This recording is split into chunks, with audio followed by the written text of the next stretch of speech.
All right. Hello, everybody. Good morning, good afternoon, or good evening, everyone. Welcome to our online learning event for today, October 16. So this is the 52nd webinar of the SEARCA Online Learning and Virtual Engagements for Solved. I am Sunny from SEARCA, and I'll be your moderator for today's webinar. And as I have said, today, October 16, we are observing the World Food Day. And for this webinar, the theme is Our Food, Our Culture, Our Shared Future. And aligned with this theme, we're very much honored to have two women joining us from Indonesia and the US to share with us their stories and studies on how food heritage shapes sustainable and inclusive food systems. So how does our food and culture connect us, and how does it shape our shared future? We're very glad to have two speakers sharing with us their insights on this through their presentations, one on conserving rice varieties in the Philippines and another on indigenous foodways and cultural revival in Indonesia.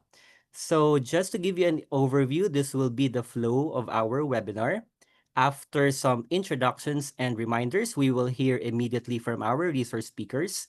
There will be an open forum after the two presentations for our audience to ask relevant questions about their topics. We then request our audience for feedback through our evaluation form, and then we formally close the webinar. For some reminders, here's how we're going to ask a question. If you are tuned in right now via SEARCA's Facebook page, you may type your questions in the comment section, and please do not forget to include your location or country of origin. On the other hand, if you registered and tuned in via Zoom, please post your questions or comments in the Q&A section located at the bottom or top of your screen, depending on the gadget that you are using. Again, please include your location or country of origin when you type in your questions. You can also type in your questions at any moment. We will try to gather them and facilitate during the open forum. And in fact, our speakers may also respond directly to your Q&As via Zoom immediately after their respective presentation. So please do not hesitate to post your questions. For you to access the recording, I know some of you are asking if this will be shared. The slides will be shared. All presentation slides from today's webinar will be made available to our website at www.searca.org. And this webinar will also be recorded. It's available through SEARCA's Facebook page and YouTube channel. You may also check our previous webinars from our website. Okay, so let's now proceed to our presentations. On to our first speaker. Our first speaker is a food and nutrition anthropologist, or as she fondly describes herself, a very serious foodie. She began her career as a registered nutritionist dietitian in the Philippines, earning her nutrition training from the University of the Philippines, Los Baños, and the University of Wisconsin, Stout. Driven by her curiosity about how food heritage can contribute to food and nutrition security, she pursued a PhD in cultural anthropology at the University of Georgia, Athens. She has taught courses on food and nutrition, as well as on the intersections of food, culture, and the environment at UPLB, the University of Georgia, and the University of Vermont. Currently, she is a postdoctoral researcher at the Climate Kitchen of the University of Vermont, where her work focuses on sustainable food systems education. One of her lifelong goals is to help reconnect people with their food, especially through sensorial and embodied experiences. Joining us from the US through a recorded presentation, but she is joining us later in the Q&A. Ladies and gentlemen, let's hear it from Dr. Melanie Narciso.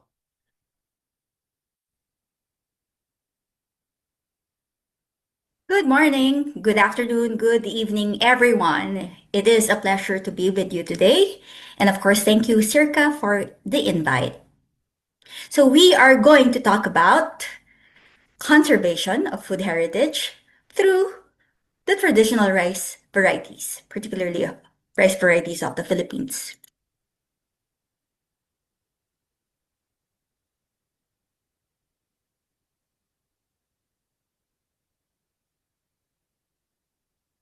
So, I have two questions for you. I want you to think of your favorite traditional food, and then why is it important? So you can write this, if able, in the chat box or share it with your friend. What is your favorite traditional food and why is it important? Right. So I'm curious what you have in mind, but I am, of course, anticipating that there's a lot of different reasons, right? So there's people who would say culture. We want to conserve them for culture's sake, for nutrition's sake, biodiversity, and we can go on, right? So, yes, food heritage is important. So, the question is, so if it's important, if that particular food item that you mentioned is endangered, what would you do to conserve it, to protect it, to keep it? I also would like to invite you to write those in the chat box if you can. All right, while you're doing that, I want you to take a look at this list that we have here. So I did a quick Google search of popular strategies to conserve food heritage, and this is what came out. And yeah, I wanted you to compare your responses to this. And this actually shows just how much there is going on. And this is all good. We appreciate all this. I just want you to notice that most of this would actually involve a lot of planning. It's very deliberate. It's much like some of these are big programs, may need big resources. But what if there is a kind of conservation that would need less of that, less of the planning, less deliberate? And if there is that, then we could add it to this toolbox, right? So that's what we're going to talk about today. Another option. So this talk is an invitation to everyday food heritage conservation. So this is like small, consistent acts to actually contribute to conservation without even knowing it sometimes, or maybe most of the times. So if I were going to summarize what this is about, it's all about honing or building relationships with food. And this building of relationships, this idea is coming from a couple of like streams of literature. So I would highlight two here. So the first one being the indigenous knowledge being a source of environmental ethics. And we have a couple of scholars who have actually mentioned that it is actually this close relationships of indigenous people with their landscape that contribute to their conservation. Some of you may actually know or remember that a lot of indigenous people groups consider the landscape or parts of the landscape, like, for example, dogs, plants, corn, rice, they consider them as their kin, their relatives. And so it's because of these relationships with the kin that make them care. And thus they make it makes it possible for them to conserve their environment. So there are two like very powerful quotations that I share here that speak about the power of relationships in sustainability or environment conservation. Now, another stream of literature that I'm drawing from, talking about relationships as building block or foundation even for conservation, is this concept from anthropology of biodiversity conservation. The concept is sensuous conservation. So this was coined by Dr. Virginia Nazarea, and her work is actually in this book here. It's articulated here. And then, so in simple words, using Gagnon's description, sensuous conservation is everyday forms of biodiversity conservation motivated by sensory and embodied engagement with plants. So let's break this down because this is a mouthful. So Dr. Nazare actually and other authors afterwards they have observed, and their observation actually have been written in this were written in these books here that you see. So they notice that in environments, landscapes, that biodiversity is quite problematic, whether it's because of food system breakdowns or maybe because there's conflict, migration. So in environments there where there are scarce biological resources, there are some people who still remain to, they could still keep or safeguard their biological resources against all odds. Why is that? It's because they'll develop relationships with their plants. And because of that, they care for their plants. And one of the reasons I'm highlighting this literature is because it also shows why or how these relationships are built. And we know through their work that it is through sensory or embodied engagements. Now, when you hear sensory, this is this sense of taste, sense of smell, these senses actually come to mind. And you're correct. Anything that we do, activities, especially like intimate activities with plants, with our food, these are sensory engagements. And the more we do them, we develop sensory memory, we develop body memory, which we would call here embodiment or embodied engagements. And this is just like, think about driving. This is an example of an embodied activity, right? So you don't learn it by reading, you just learn it by practicing. So this is how it works. So let me give you examples.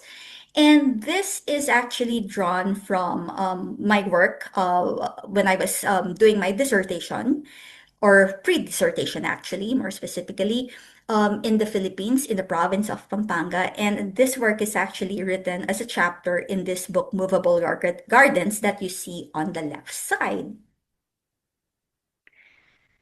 All right, so I went to Pampanga, Philippines, and of course I went to other provinces as well. In as I was trying to identify different provinces or different areas for my fieldwork.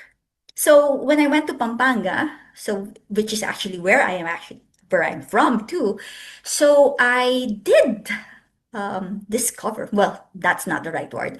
I learned that they still have some traditional rice varieties. So I was super happy to know that. Super happy to know that because, of course, as a fan of biodiversity, I wanted this all these rice varieties, like, to be used, to be there. And so, what is very like fascinating for me, or what made it a joy, is knowing that traditional rice varieties actually have been had a rough time competing with the modern rice varieties. Because since these modern rice varieties were introduced in the 1960s when the Green Revolution happened, so this was actually a technological package that was meant to address food security with the rice varieties, modern rice varieties at the center of it. The intent was to have high yielding varieties. So they were able to make those. And they were able to make varieties that were fast maturing. So traditional rice varieties that actually took maybe 6 months to grow would not compete with this modern rice varieties, especially that these were used for profit. So the question is like, given the odds, the difficulty of having, making, keeping this traditional rice varieties, why are they still around? Maybe we can learn something from them. So let's start with Lakatan Maluto. What can we learn from it? So people have relationship with this, right? People particularly from Santa Rita, because they are the ones who are still really making this, and they're still popular for doing this. So Lakatan Maluto is something that they use for making duman. Duman is the product that you see on the left side, leftmost side. So this, I'll show you how it's done later. But then this product is eaten by itself. This is sprinkled on top of native chocolate, which is actually represented by that photo in the middle. I'm making the chocolate there. And then, so this is something that is so dear to people.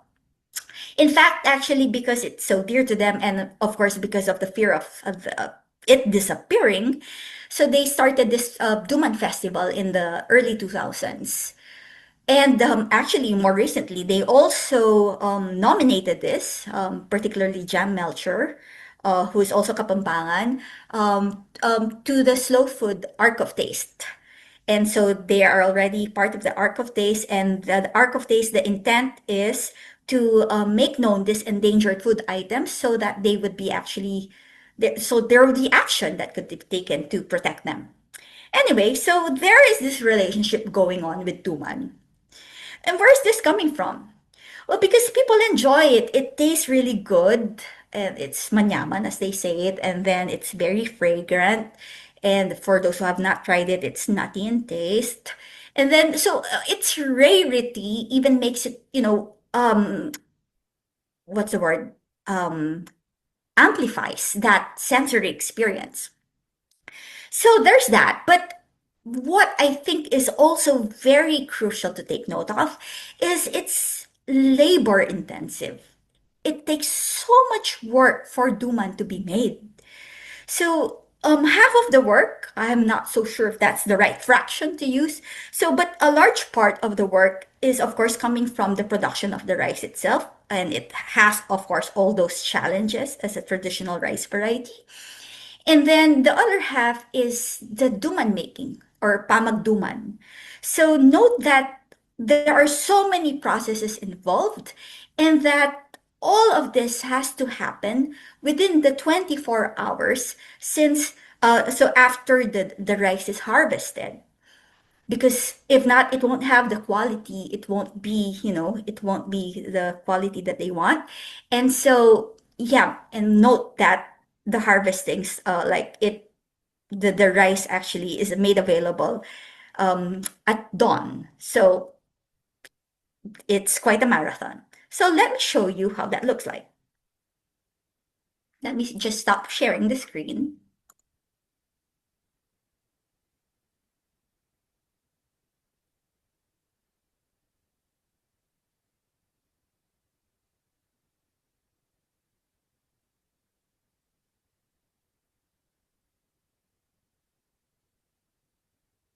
Thanks to Ruston Banal, we have this video to share.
So I heard years ago that they would even play guitar to add rhythm beating or to the pounding of the rice. So isn't that a very like sensory experience? Like what you watch, like isn't that like intense, especially at the sensory level?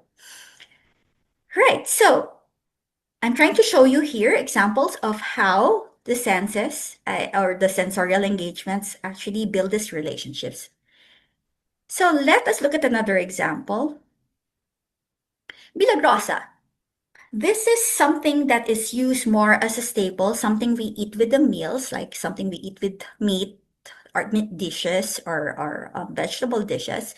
So the fascinating thing about Milagrosa is it is when I talk to people about it and they actually start talking about it, I you see their countenance change. They have that nice smile on their faces. It just speaks about like how they feel about it. It's like somebody talking about a loved one, and so it just reflects a kind of relationship that they have with it. And so where is this relationship coming from? So they always talk about it as manyaman or delicious, fragrant. It has fine grains. So note that. So this is the milagrosa here, and then this is a hybrid. So just to for you to appreciate like how small it is. And when I go deeper into my conversations with people about milagrosa, they talk about how they use it for giving gifts, okay, to special people for special occasions or for serving food, serving special meals. So this actually speaks about how much Milagrosa is an ally for hospitality. And if you know a Kapampangan, if you know somebody from Pampanga, that's like hospitality is super important. And so that kind of explains like why that relationship. Now, just another example. Now, we've been talking about traditional rice varieties, the relationships built with them because of the sensorial experiences. And you notice probably that these rices were, with the people or with the Philippines for centuries already. So, yeah, that maybe yeah, there's a time element involved in it, right? In building relationships. And you did, of course, notice that a lot of those two products were very delicious. But no, relationship building doesn't have to happen in that like long period of time. It can happen in a shorter period and it can happen with not so good tasting food as well. Take the example of C10. This is the rice that was widely planted in Candaba, Pampanga. So that is actually where I did my dissertation fieldwork. And so C10 actually has been bred, released 1992. And so this is actually, yeah, more recent, right? So this is bland of short grain, so people really know they say when they see it. And then the interesting thing about this, when they talk about it, actually, you should like hear them talking about C10. They would laugh about it, joke about it, that because C10 gets hard when it's cooled. That's a type of we have there. It's hard when it's cooled instead of cooked. So they say they could actually hit a person with it and the person could really get hurt. So they say these jokes, but at the same time, they also express their appreciation for it. And I would say one of the like best quotations or one of the best statements I got that exemplifies this is somebody saying that she is indebted, she has utang na loob or indebted to C10 because it was actually helpful in their survival, in their family survival. Note that C10 actually is the rice that's widely planted in Candaba when I was there because they were actually, this was a very fast maturing rice. And so, with a short window of time available for planting, because it floods most of the time. So, yeah, this is actually something that helps them be food secure or not get hungry. Again, very something very sensorial in nature, right? Yeah, so here are some examples. And so it's the senses really that are really well, of course, through those examples, it's the senses actually tell us like how important um let me say that again. So we could see that it is the senses that actually contribute to it. And you may actually not agree with that because it sounds so simple, but maybe we have to reframe that, rethink that, because senses have just become simple recently. Senses have always been our way of knowing and remembering. Humans, different cultures have different combinations of senses they used to know so that they would perceive the environment, they would know how to react. It's just that recently we don't use our senses as much. Say, for example, particularly taste and smell. And these are the senses that we really like use hardcore for food, right? For eating.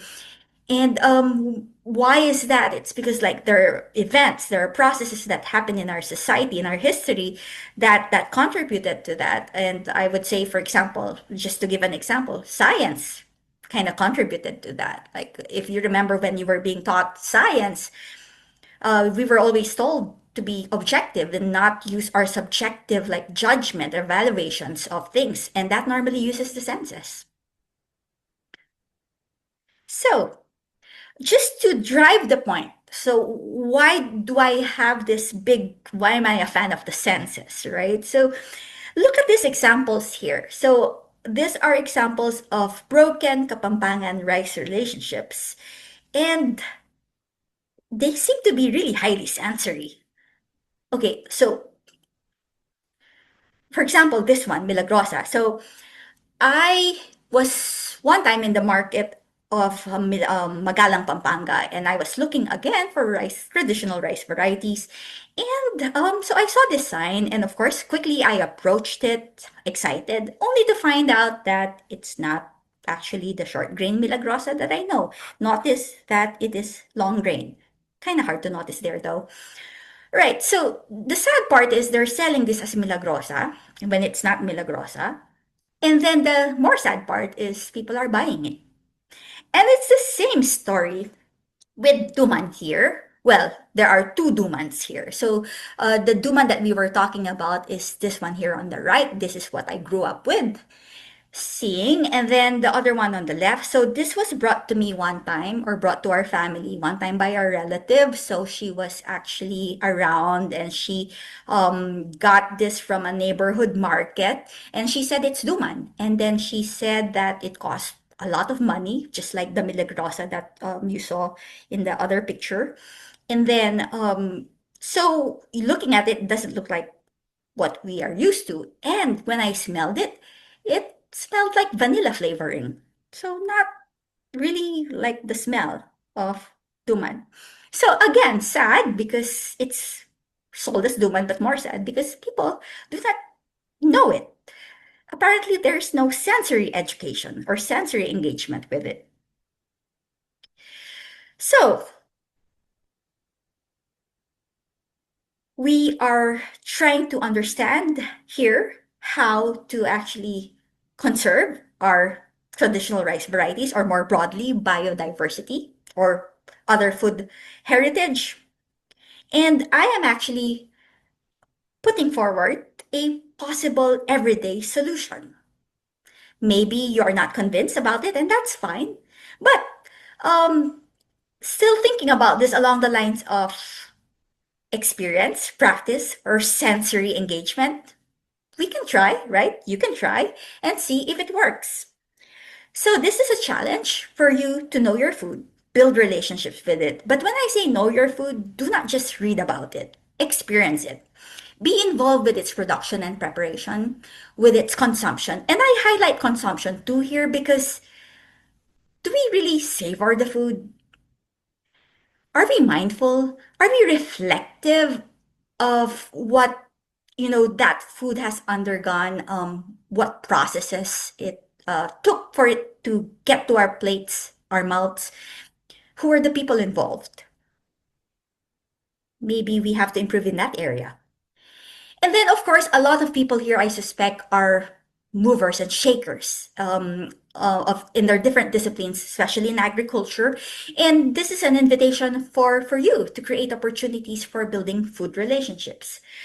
Um, I just want to share very quickly, like in my case, these are the things that I do because I'm a sense taste person. So I do talks and I give my audience a visceral, a bodily experience for them to know more intimately what we're talking about. Say, for example, in this tomato tasting, and I was talking about biodiversity. So they were tasting biodiversity, they were tasting the history of tomato breeding here. And similarly, when I was doing a chocolate tasting, and this is actually more informal, this was just more for a party, whereas the other one was more of really, more a little bit more formal. So I was actually talking about the processing of chocolates, the biodiversity of chocolates. And so I made it more of a bodily experience through, serving these different chocolates, single varietal, single um, origin chocolates. So there are many ways of doing this. And so I leave you with this. From your own position, from your own, um, capabilities. What do you think can you do for everyday food heritage conservation?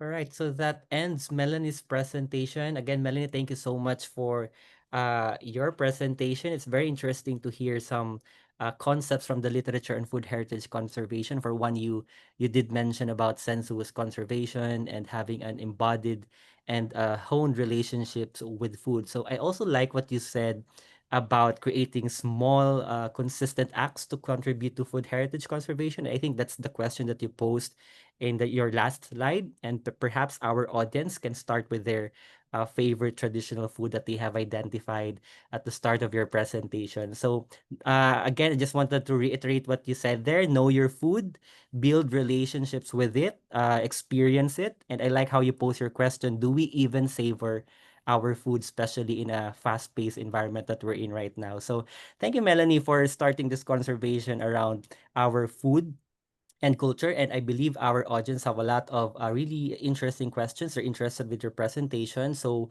we've seen some Q&As already in our Zoom chat box, but maybe we can go through some of them. First one, I think it's one of the traditional delicacies. There's a question: how can duman be promoted and preserved in modern times, especially among younger generations who may be less familiar with these cultural foods? That's a great question. Oh, by the way, can you hear me well, Yes. Sunny? Loud and clear.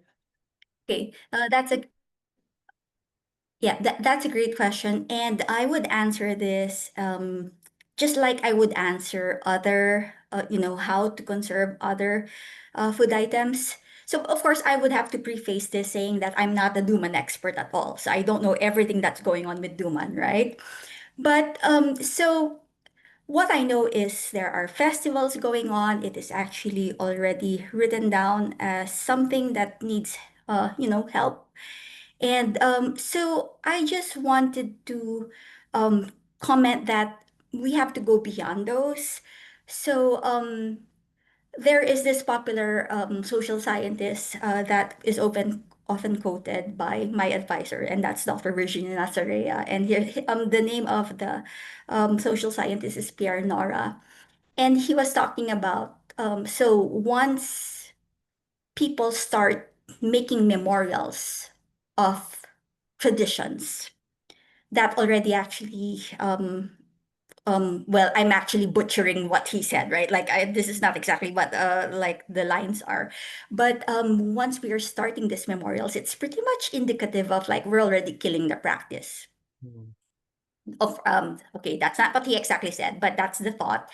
And so memorials, we think about memorials more like in the sense of statues, um, maybe even whatever, like souvenirs or whatsoever. But a festival may also be seen that way. Yeah. Books may possibly, like that document them, seem like work that way as well. We tend to actually run towards this, which is, good to some extent, but then sometimes it just stops there.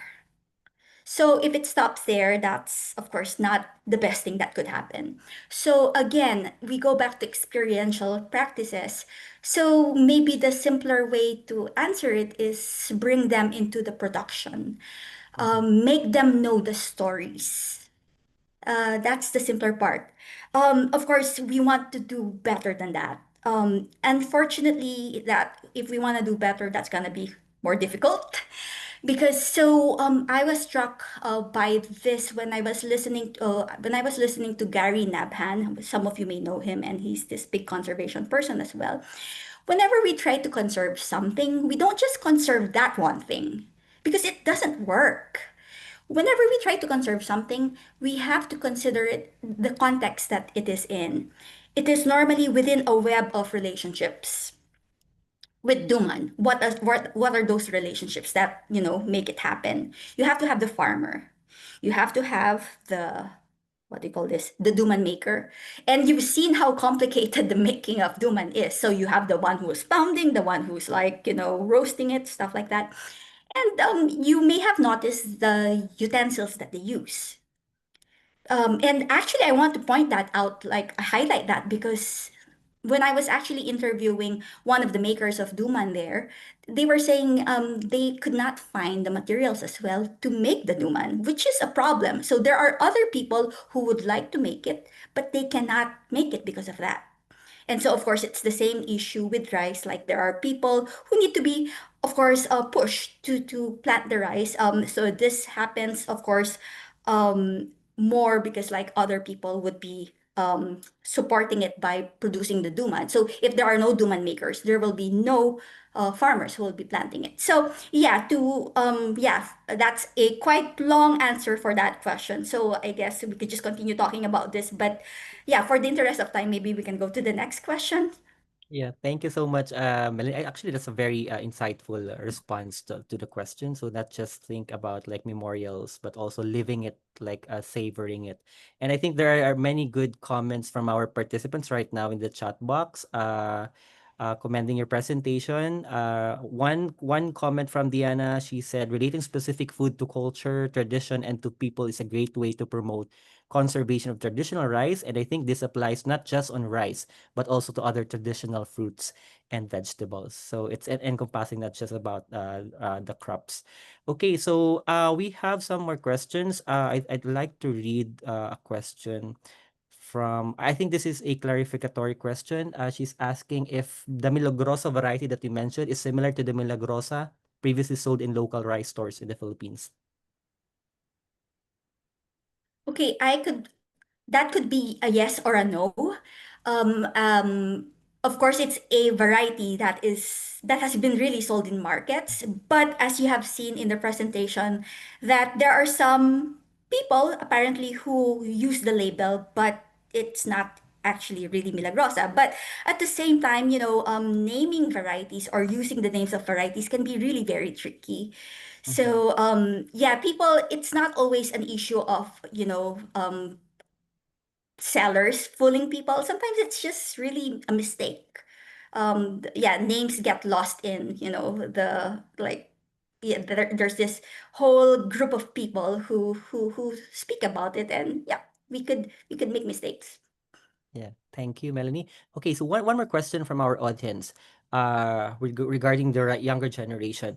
Young people are often disconnected from food origins. What specific educational or community programs can effectively link youth back to their culinary heritage to ensure that our food culture is preserved and passed down for a shared future? Yeah, good question. So I would actually I believe in the power of the family, of the home. So it's not necessarily that cultural transmission just happens in the home, right? That's not only where it happens, but it is a big factor, especially as schools are moving towards less, home economics kind of stuff. And so we could actually use more of family time, more of meal times to talk about these things. What did so unfortunately I only realized this later in my life, but when I realized it, I grabbed the opportunity to, for example, ask my grandma, ask Mhm. um ask her everything. I was interviewing her, and fortunately before she passed away, I had all this bit I mean not yeah, not a lot of videos, but I did have those videos. So just pretty much talking about it. And hopefully from there, there will be more interest. And so people would actually reach out to like producers or to, I mean, just start that interest by storytelling within the home. Unfortunately, of course, we do have some family dynamics that are changing, and that's quite a systemic issue. So, yeah, if we try to fix some other problems in some other areas, that would definitely help with conservation. Thank you very much, Dr. Melanie. Okay, so we're gonna move on to our next presenter, but there are a lot of questions in the chat box right now, so Dr. Melanie will try to respond to them one by one later on. But if she's still here later on, because it's very late already in the US right now, so thank you so much for your time, Dr. Melanie, for being with us and joining the conversation about conservation of food. So thank you very much again for your presentation and your initial responses to our questions from the audience. Again, if you're interested to know more about her research, we will be sharing the presentation slides, and her email address is already indicated there. So if you want to reach out to Dr. Melanie, please feel free to write her an email. Again, thank you very much, Miss Melanie. Thank you. Okay, so Thank you now so we much, everyone. Thank you, Sunny. thank you. Thank you. All right, so we now proceed to our second presenter. Allow me to briefly introduce her. Our next presenter is a multidisciplinary practitioner with over 7 years in design, project management, culture, and communication, focusing on food sovereignty, climate justice, and indigenous engagement. She has worked across Indonesia, the UK, and Mexico, including with Indonesia's Spice Routes program. An LPDP scholar with a master's in narrative environments from Central St. Martin's, she founded the Lumbung Sago Collective, serves as Chief of Creative and Partnerships at Sinagi, Papua, and is a fellow at Be Visionaries by Mercedes-Benz. She also runs Boja Bakehouse in Jakarta, championing local Indonesian ingredients. Joining us from Jakarta, let's all welcome Miss Alsa Andriana. Hi everyone. Thank you, Sonny, for the introduction. My name is Alsa, and I will try to share my presentation with you now. Let me see. Okay, I hope you can see my screen. Okay, so as Sonny mentioned, I'm the founder of Lumbung Sago Collective, and I'm also the Chief of Creative and Partnerships in Sinagi, Papua, which is a social enterprise that transforms local produce in Southwest Papua into value-added products. We actually did another webinar, I think last month, with SEARCA on my work regarding Sinagi, Papua, so maybe you can rewatch that after this if you want, if you're curious about it. But today I will be talking more about Indigenous foodways and cultural revival, specifically what the Lumbung Sagu Collective does. And it's quite multidisciplinary as well, what we do. It has a lot of art, food, and also culture. So I hope you'll enjoy. So this is the sagu tree. I don't know if you know sagu tree. I think it's endemic to Southeast Asia in general, but the presence of the sagu tree or the population has decreased quite a lot in the past 100 years or so. But in the eastern part of Indonesia, the sagu tree still lives. It has a lot of population, but it's being threatened by a lot of land degradation right now. So the sagu tree, as I mentioned, is endemic to Southeast Asia and Indonesia specifically. The way you process it is that you cut down the tree and it has starch inside that you can consume. So in this picture, the villagers are working together to cut down the sagu tree and then process the starch inside. This is how it looks. I don't know if you've seen the inside of the sagu tree before. Probably most of you know the sagu pearls or the toppings in the milk teas or things like that, but it comes from this tree, so it's quite huge. And the way you process it traditionally, specifically in Papua, is that you distill you break down the starches inside using a tool called the lemek that the woman is holding on the left picture.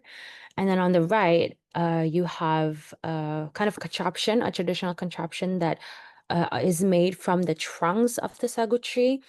And it's the starches are then mixed with water, and then it's pushed uh, through the sieve there. And then the water will then mix with the starches, and then it will create a kind of like an emulsion at the very bottom of the contraptions. So then that can be used to create sagu flours or can be consumed by mixing with hot water.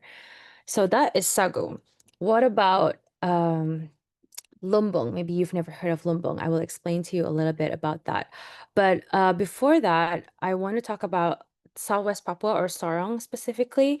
It's located on the most easternmost part of Indonesia in the island of Papua. So it's the third biggest island in the world. It shares the island with Papua New Guinea. So we're on the western side of Papua. And as I mentioned, the sagu tree is actually one of the reasons why people or humans migrate out of Africa thousands of years ago. So they migrate because they want to look for food, and one of them is the sagu tree. And other than that, they also have a lot of varieties of bananas. So people move from Africa to Asia, to Southeast Asia, and into Indonesia. And they go to the east because the eastern part of Indonesia has a lot of population of sagu and some mangoes and bananas as well. So it's endemic to Papua. And then after that, they migrate again to the Australian lands now, so the Aboriginal lands. So a lot of the indigenous tribes in Papua and a few from Sulawesi, for example, they share a lot of the blood relations with Aborigines in Australia. A little bit of the history behind sagu. So I'm gonna talk about lumbung now. So what is a lumbung? If you're not Indonesian, then you might not be familiar with the word. This is a lumbung, but this is also a lumbung. So there's a few different types of lumbung. So what is it exactly? It's a place to store your harvest. So at the end of the harvest season, usually the community will gather a collective harvest and then it put them inside a lumbung. So the looks of the lumbung, it looks like this, but it varies according to where you are or where the tribe you're from. So it can be shaped with all of the above and a lot of other shapes and forms as well. But the main important thing to highlight is that a lumbung is not owned personally. So not one person owns one lumbung. Usually it's a one lumbung for a community or a few lumbungs for the village, for example. So as you can see, maybe from the picture on the second to left here, there's a few like lumbungs lined up in a plot of land. So that is owned by the community collectively. So it's not something that only one person owns. It's owned together. So that is where the spirit of the Lumbung Sagu came from the name. So it's a place to store like collective memory, collective documentation. And Sagu, we chose that because first of all, it's endemic to Papua, but then it also relates to a lot of, the crop relates to a lot of Southeast Asia as well because it's endemic to Southeast Asia. So where does Lumbung Sagu actually start? Well, I mentioned it's a collective, but what do we do exactly? It used to be my personal thesis project during my master's, where I work with a few young people in Sorong, where I did cooking workshops with them. We had like drawing workshops as well. And I wanted to do something playful and not like I do interviews or give out surveys. I think it's quite boring, especially if we're working with young people. So what I do is that we transformed a few local produce and local fruits into more innovative dishes. And this is some of the documentation from that process. But more importantly, I was gathering data from the young people, of course, with their consent, through having a collage and drawing workshop. So on the bottom here, you can see a little bit of the pictures from that activity. So I asked them to draw some of the food that they consume on the daily basis. So I wanted to know if they still consume sagu that is endemic to Papua, or are they consuming more food that is from outside of Papua, which is, first of all, more high in cost, but also maybe not suitable for their digestion and stuff like that. So from this process, I found out that these are some of the statistics that we found from the surveys and the workshops. So in markets or local markets, traditional wet markets, the produce that are being sold are mostly non-local foods already. So 60% of them, and 40% is still local. And then the young people responding from the workshop, around 53% of them are already consuming food that is non-local to Papua. So for example, rice, which is quite big in Indonesia as well, and a lot of Southeast Asian countries. So rice doesn't grow in Papua well because a lot of the crops that are endemic is sagu, which lives on um, more wetland, and they don't have, like, the Papuans doesn't have traditional rice farming traditions. So it's not endemic to Papua, and you have to ship rice from outside. A lot of the cases are like that. And 47% of them still consume local foods, such as maybe papera that is made from sagu, or some tubers like cassavas, sweet potatoes, and stuff like that.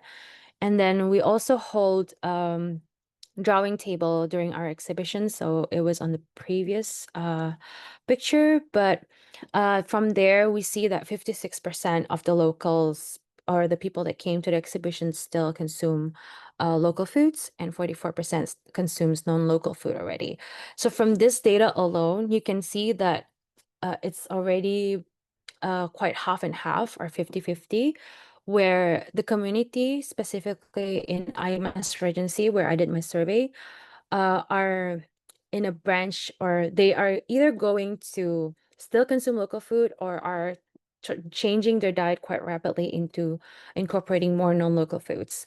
And is it bad? Well, not quite, because of course nowadays you can't really stop outside food from coming in, especially in Papua, where a lot of outsiders or people are migrating to Papua because there's a lot of job opportunities, for example. But we can't really stop the migration of people. But what I found is that we need to be more mindful of maybe uh, verifying our diets, or varying our food that we eat in a daily basis. So not changing it to non-local foods altogether, maybe varying it with some local varieties as well.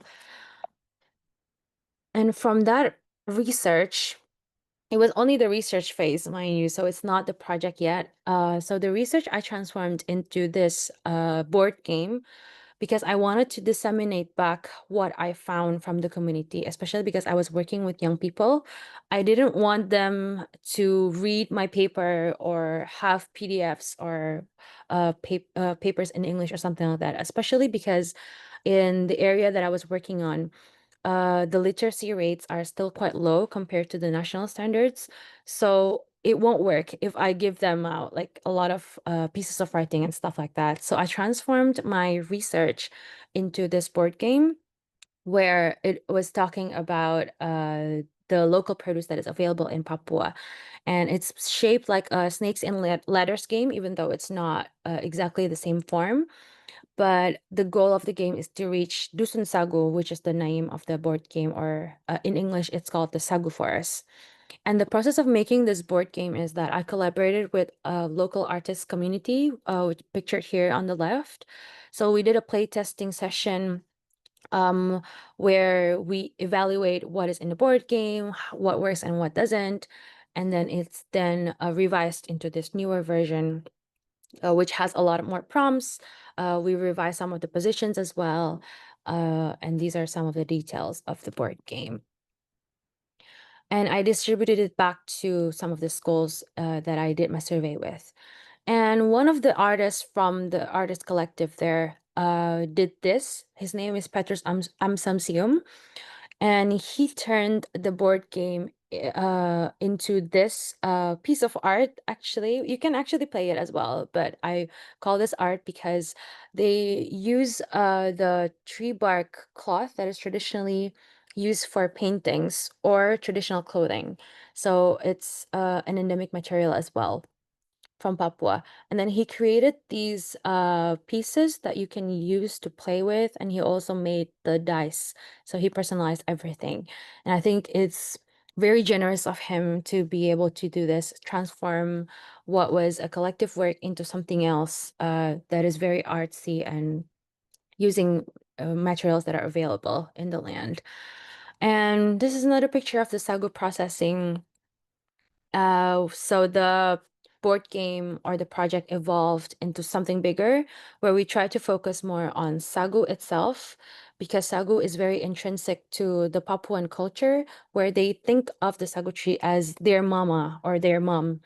It's because every part of the sagu tree you can utilize. So the inside you can use for food, the trunks or the outside can be used for their housing, and even the leaves they can use, they can weave into a roofing. So everything is usable. And this is actually some of the process where we asked some of the young people from the previous workshops to join us, and we went into the sagu forest together.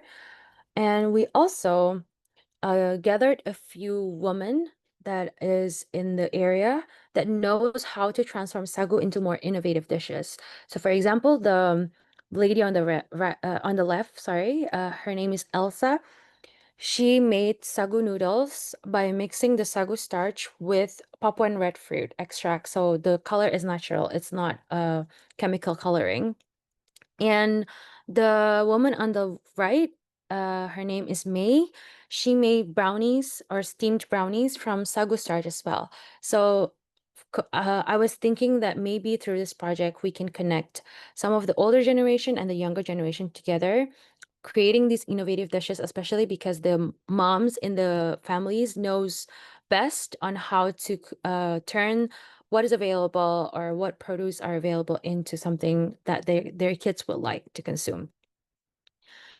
So from that process, we ended up making a feast or like a cooking workshop, and then we ate together during the day, and we actually cooked the innovative dishes, but then we combined it with the traditional cooking of the Moi tribe. So it's what the community's tribe, it's called Moi.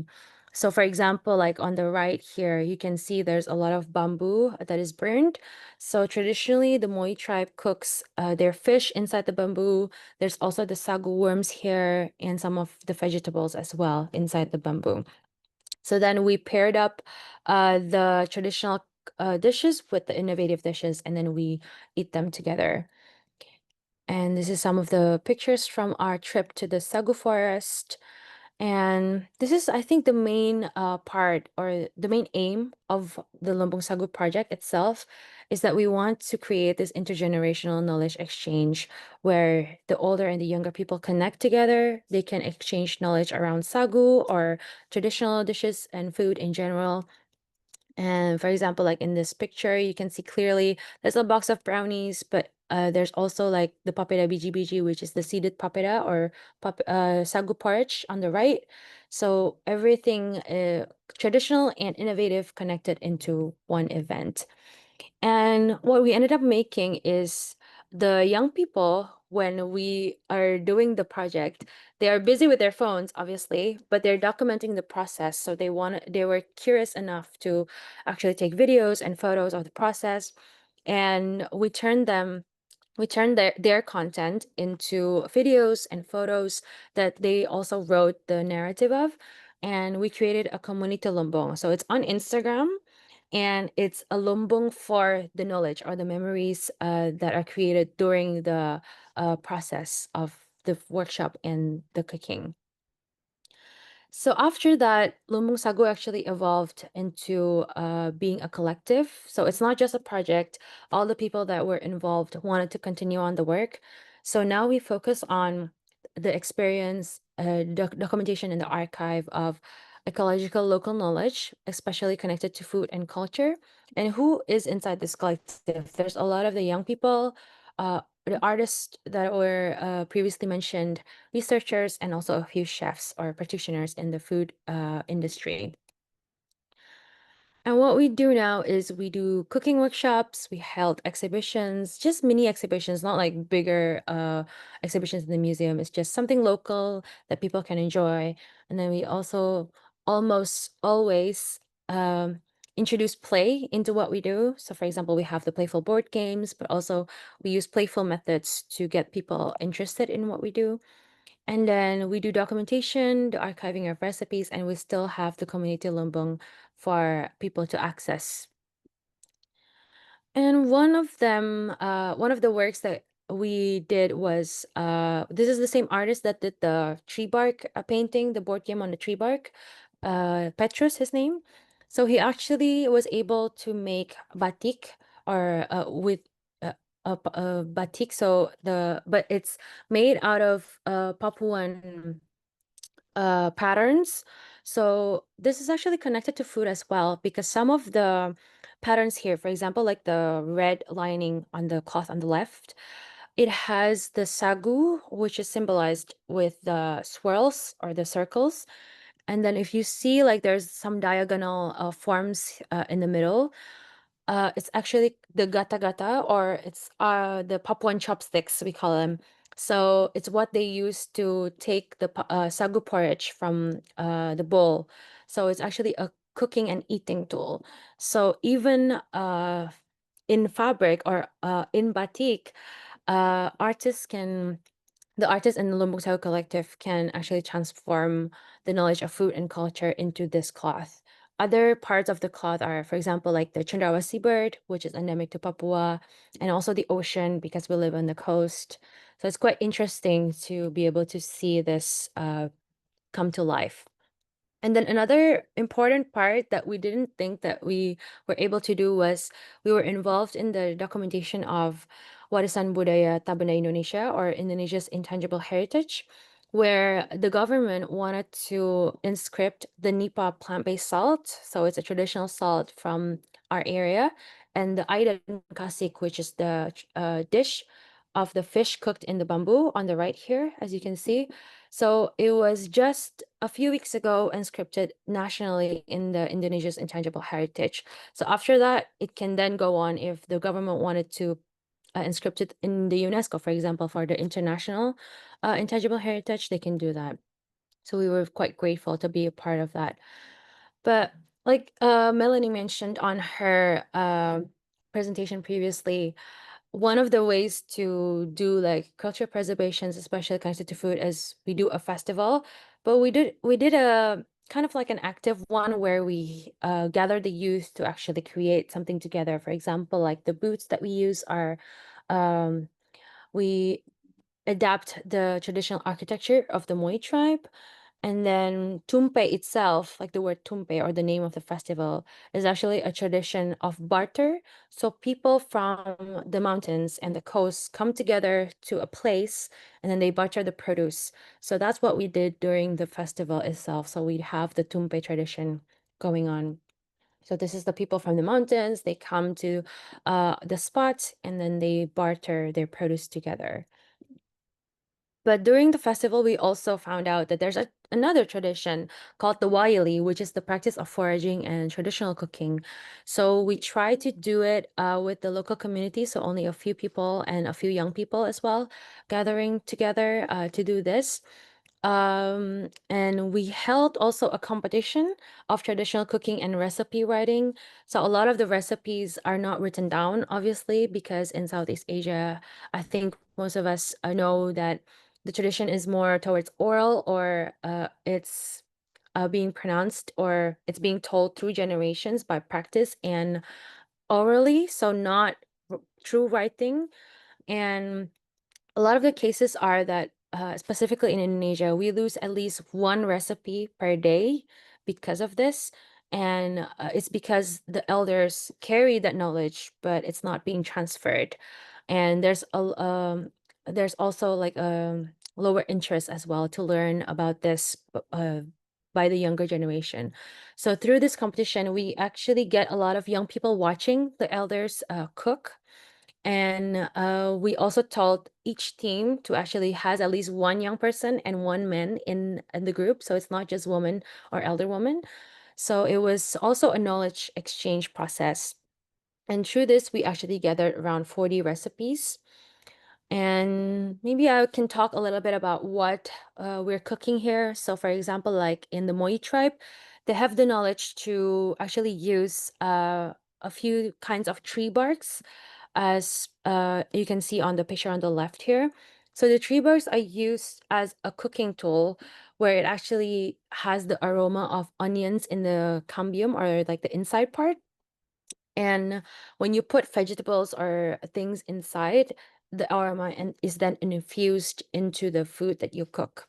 So that is just one example of their knowledge of the land that they live on. And then other proteins, for example, that they have is the fish, usually caught from the river. So it's not saltwater fish, or it's not from the sea. And then they also hunt for pigs in the forest. And then they also have sagu worms. So if you leave a sagu tree after you process the starch, you leave the trunk out for at least around 2 weeks, it can then grow these larvae, or we call them the sagu worms. And then it's very high in protein as well, so we eat them. And then this is the way they cook it on open fire like this. These are more pictures of the wily process, which is the tradition of foraging and cooking together in the forest. So when we do wily, we build the fire together, and then we cut bamboos from near a river, for example, for our cooking tool. And then we have also the tree bark that I told you about. And then what we cook inside is usually fish. We use the sagu porridge, some leaves that we forage, and also some sweet potatoes from the garden. So some of the indigenous tribes have like local gardens as well. And from that process, we managed to gather a few of the recipes, and we have made a recipe book that will be launched in December. But I think the important part of the recipe book, especially, is that it's not just something that you write, it's something that you need to practice.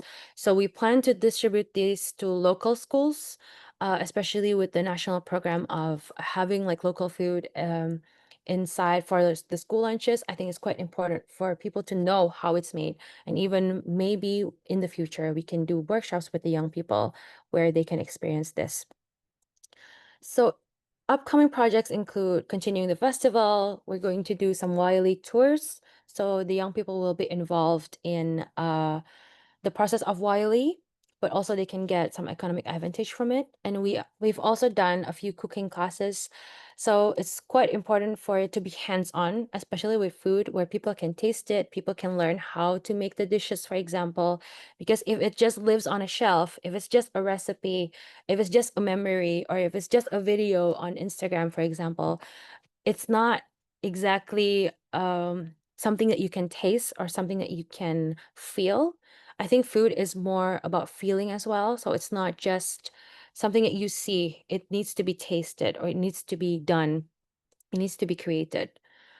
So one of the ways is through the gastronomy tours that we plan to do is we want to revive the tradition of Wiley, but of course ethically and sustainably, because if you forage for example, like leaves or the tree barks, then if we don't cultivate the plant, then what do we do? Then it's gone if we forage it almost all the time. So then we are trying to kind of do it more sustainably as well. And of course, the additional income, because Sorong is quite huge in potential. A lot of people come to do bird watching, or a lot of divers come to go to Raja Ampat, so it has a lot of potential there. And then, of course, it will be a platform for introducing the culture, but most importantly, other than preservation, is forest conservation, because a lot of the land in Southwest Papua specifically is threatened by degradation, or they're trying to convert the forest into, for example, palm oil plantations. So we want to stop that, where we think if the community can gain economic benefits from these kinds of sustainable practice, they don't they won't be able to, or they are not intrigued to sell their land to outsiders or companies or something like that. So I will end my presentation actually on this quote. If we are to preserve culture, we must continue to create it. So it's not just about writing about the culture. It's not about having a recipe archive or a documentation of things like that. We need to be able to still practice it. We need to create it for it to be preserved. So it's not something that uh, is dead. It needs to be alive for generations to come to be able to enjoy. So thank you from me. Terima kasih. Let's stay connected. Here are some of my handles, my LinkedIn and my email. I hope we can have a fruitful discussion after this from your questions. Thank you. Thank you very much, Alsa, for the presentation. I think it's been a wonderful photo story of your initiatives, and it's also very interesting to see the concept of lumbung. And you did mention that it's a shared facility owned by the community collectively, much like the essence of doing community seed banking, right? So I also would like to commend like the conscious effort to transform your research results into a board game.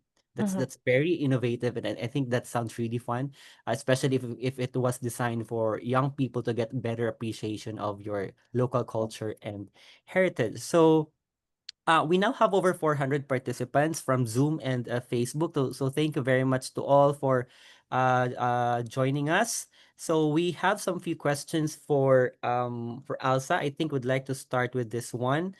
In the Philippines, we also have different platforms to engage the youth, but the challenge is always their interest and sometimes economic situation as they have to migrate and work. In relation to your presentation, I would like to know how the students accepted this activity, and maybe you can share briefly some of your observed results or impact to the children. Yeah. So it was actually quite fun working with young people, because usually they are quite static. They study in the classrooms and stuff like that. We collaborate with the school to actually spend the whole day to do the workshops, and we pitched it to them like, oh, um, you know that the consumption in the young people are quite changing rapidly, especially because of the non-local foods that are coming in, like I mentioned in the presentation, and we want to reintroduce them to what is available in their land, what their moms are maybe planting in their gardens, what your parents, we say that to the teachers, cook in your homes. So if we want to continue that culture or that tradition, then it's quite important for the younger generation to know at least like the produce that are available in the land. And then even though we didn't do like fully traditional cooking because we think that it might bore them, to be honest. Yeah. And also it might be something that they usually see in, for example, like traditional events or uh some occasions that are quite special, or like weddings or stuff like that. So maybe they think of it as something that the old people do. So we try to use the local produce, but we combine it with innovative ways of cooking. So, for example, one of the dishes that we did was sweet potato fries, which is not at all common in Southwest Papua, even though I know maybe in Europe or things like that it's quite common already. But things like that are quite simple, but are using the local produce. And the reception was really great. all the all the young people participants are very hands-on. They were talking a lot, they were cutting up things, they were dividing things in their groups to do. And then even with the drawing workshop, people were like, but I can't draw, miss, so what do I do? And then I was like, but you don't need to draw, you just need to like maybe visualize what you are used to eating, for example. And it gets them to think and be critical of what their daily life is like. So it's quite interesting to get to know that process as well. But it was very fun, and I recommend having like a hands-on activity, especially with working with young people. Yeah. That's right. I think using all of your senses to really Yeah. experience the activity is also cited by Melanie earlier in Mm-hmm. in her presentation. So thank you for that, Alsa. We have another question here. When immigrants arrive in a new place, should they adapt by consuming the local food or introduce ingredients and dishes from their place of origin? Could this action potentially enrich or disrupt the local culinary traditions and eating patterns? Very good question. And it's very relevant as well, especially in Southwest Papua, because the fact is, we don't have a single Papuan restaurant in Mhm. Southwest Papua, in Sorong City. So if tourists comes to Papua, or specifically to Sorong, they will ask like, what do people in Sorong traditionally eat? We don't have a space for that. So that's why, like, I think what we are doing, even though we don't have a restaurant, is quite important, at least to be able to speak about it. And I think the impact of a lot of trans migrants, especially, are coming into Papua. They are the ones that are doing the food businesses. So, for example, we have like soups from Sulawesi that are opening up restaurants, and it impacted quite a lot because then the Papuans themselves, they can choose from all of these food that are from the outside, but they don't really know like what food that are from their roots.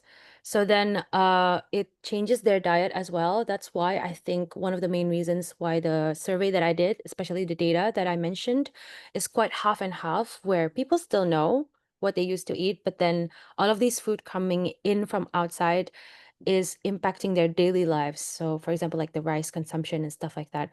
So, it's not, I wouldn't say that it's negative for outsiders coming in.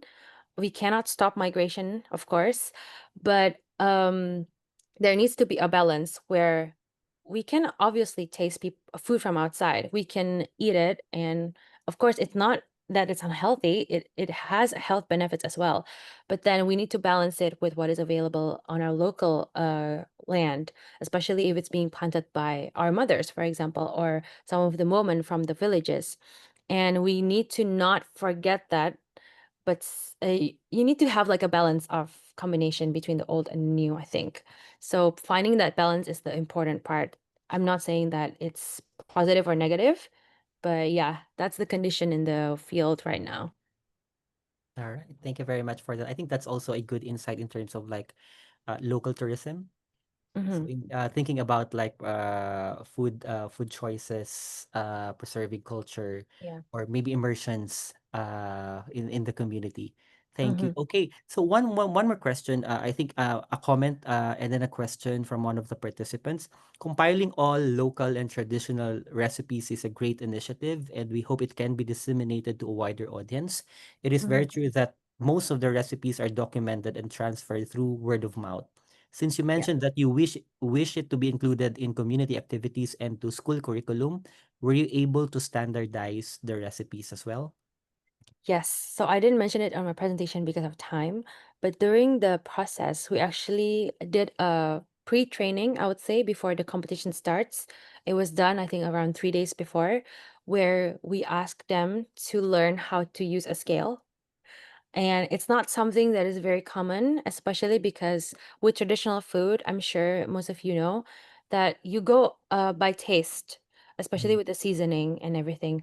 So it's not it doesn't have a standard usually, but then we ask them to, oh, when you put salt or you add salt again, then you add that into the equation of the recipe. So for example, like the recipe can look like, oh, it was 2 grams of salt, but then I need more. So then it's 2 plus 4, for example, and then it's all noted down. So at the end, we have like a full recipe that is already standardized by weight, or even if it's not weighted, for example, like we have a seasoning that is from the tree bark. It cannot be weighted because then we need to be able to smell the tree bark first before we put it in to the dishes. So if it's not pungent enough, then we need more of it. But if it is quite strong or it's been harvested only for a few minutes or like a few hours, then you can put just a small tiny bit. So then that is noted as well in the recipes. All right, thank you very much for that, Alsa. I think there are a lot more questions in the chat box, but maybe later on you can also respond to them. Mhm. But in the interest of time, I think Melanie is already is not here anymore because it's really too late already in the US. But thank you very much to our two presentations from Indonesia and from the Philippines.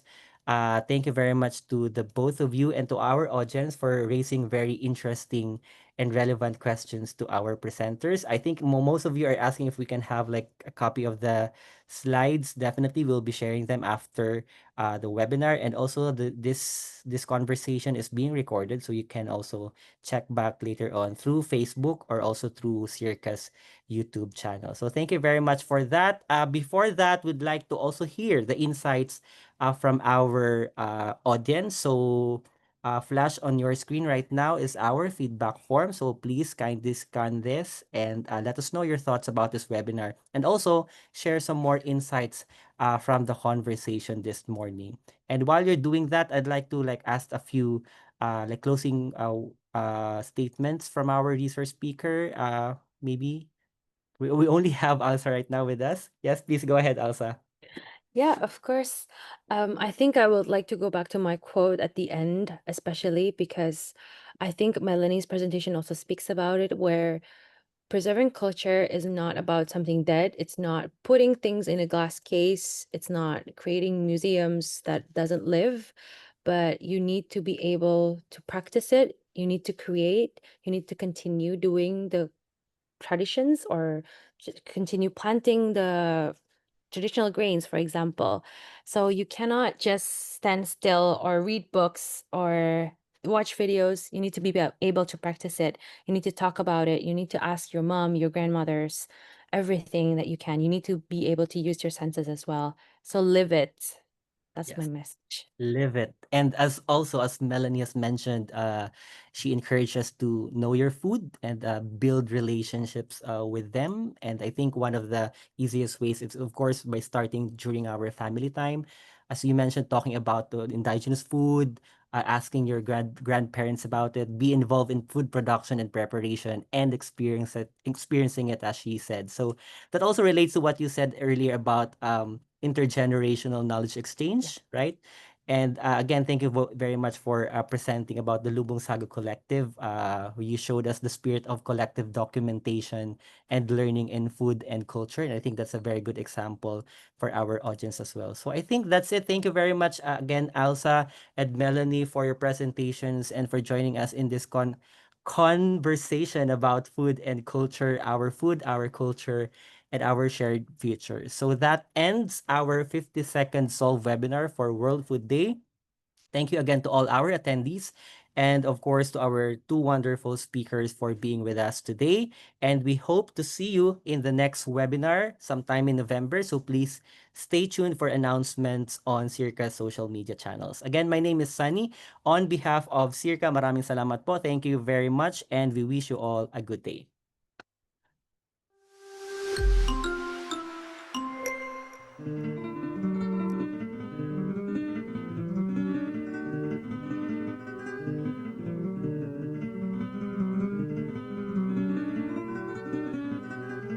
Come, let's build the center that we'd like to be.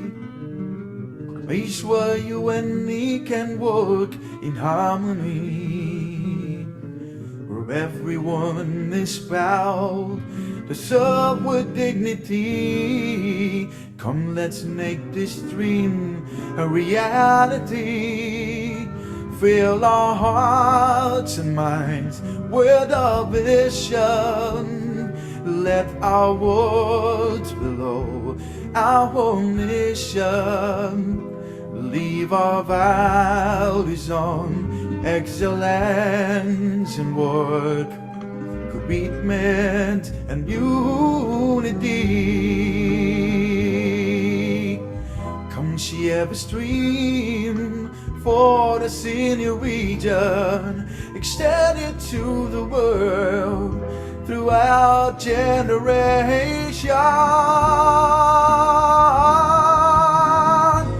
Fill our hearts and minds with our vision. Side by side we stand for our mission.